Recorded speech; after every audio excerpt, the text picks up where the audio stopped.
నమః పార్వతిపతయే హర హర మహాదేవ శంభో శంకర. ఇవాళ మనం ఇద్దరు శివభక్తుల యొక్క కథను తెలుసుకుందాం. ఇది జరిగింది తమిళనాడు తిరుపనందల్ అరుణాచలేశ్వర టెంపుల్లో. పూర్వం భక్తి శ్రేష్ఠ అనే ఒక అమ్మాయి రెగ్యులర్గా శివాలయానికి వెళ్ళేది. అయితే తానొక రోజు తన చేతిలో ఉన్న పువ్వులని శివలింగం పైన పెట్టాలి అనుకుంది.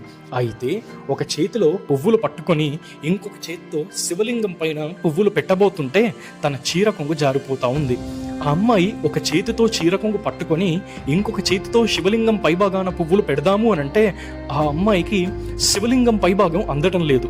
ఇక అమ్మాయి చాలా బాధపడుతూ, నాన్న, నేను మీకోసం ఈ పువ్వులను తెచ్చాను, కానీ పెట్టాలి అంటే అందటం లేదు అని ఎంతో బాధపడుతూ తన కళ్ళల్లో నీళ్లు తెచ్చుకుంది.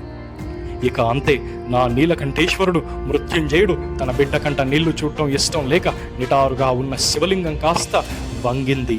ఇక అంతే, ఆ అమ్మాయి ఎంతో సంతోషంతో నా కోసం నా తండ్రి ఒక మెట్టు దిగొచ్చాడు అంటే వంగాడు అని శివలింగం పైభాగాన పువ్వులు పెట్టి తన పూజని ముగిస్తుంది.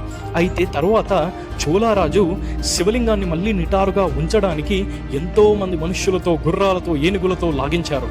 కానీ శివలింగాన్ని ఇంచ్ కాదు కదా, సెంటీమీటర్ కూడా కదిలించలేకపోయారు.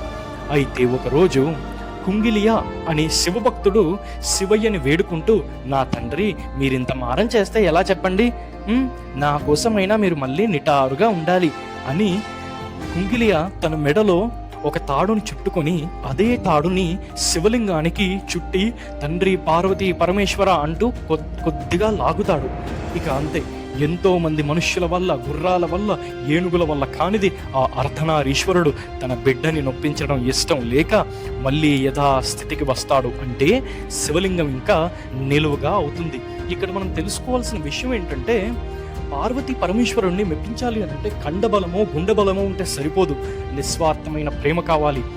మనం తండ్రి అని ఆయన్ని ప్రేమతో పిలిస్తే ఇంపాసిబుల్ని కూడా పాసిబుల్ చేయిస్తాడు ఆయన. కాదు, ఆయనే మన పక్క నుండి చేస్తాడు. కాబట్టి ఈ మహాశివరాత్రికి చెంబడు నీళ్లు తీసుకొని ప్రేమతో అభిషేకం చేయండి. ఇక మిమ్మల్ని ఎవడాపుతాడో చూసుకుందాం. హర హర మహాదేవ శంభో శంకర.